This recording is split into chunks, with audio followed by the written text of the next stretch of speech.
তোকে আজকে তোমাদেরকে দেখাবো পাবনা থেকে পালিয়ে আসা কিছু রুগীদের। তো চলো কথা না ভিডিও শুরু করা যাক। আর হ্যাঁ, আসল মজা কিন্তু ভিডিও শেষে রয়েছে। এই সময় কম, শুরু করো। तो चलिए शुरू करते हैं।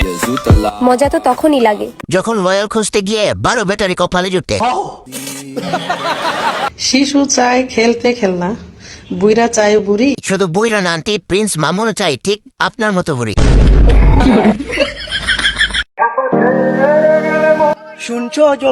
শুনছো জল পরে তোমার গাছ বাড়া তোমার রাখতাছে। গাইস, এতদিন আমার মনে সুখ ছিল না, আজকে আমার মনে শান্তি নাই। একটু পাগলা মলম লাগান আন্টি, সুখ শান্তি সবই পাবেন। আমি বেয়াদব কিনা আমি জানি না। ভাইয়া তুমি তো টিকটক প্রতিবন্ধী।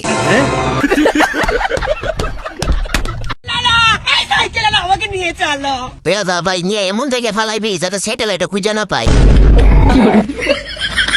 এক্স কখনো খারাপ হয় না। ও কিতা হয় আপু? এক্স হয় শাও। জি জি, আপনার একশো আপনার এই কথাটাই বলে গেছে।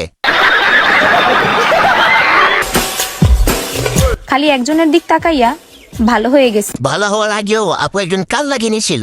মানুষের বাবা সে যার সময় আমাকে বলে গেছিল কি বলে গেছিল? তার মতো আমি নাকি পাবো না কাউকে। কিন্তু সে তো আর জানে না তার মতো 12টাকে আপু ঘুরায় প্রতিদিন রাতে। তোরা শোন, দি বলেন। আজকে আমার মুখটা খারাপ করাইলি।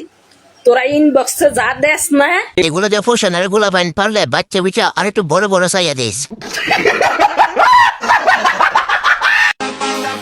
যতই দেখবা ততই জ্বলবা, যতই জ্বলবা ততই পাগলা মরম লাগাবা। চেহারা না, নিজের ক্যারেক্টারটা ঠিক করে রাখিস। আপনার ক্যারেক্টারও মাশাআল্লাহ, জনিদা দেখলেও পর্দা করা শুরু করবো। এখন ভাবতেও ঘৃণা লাগে। কক্সবাজারের কর্মী হওয়ার আগে গুলিস্তানের কর্মী ছিল।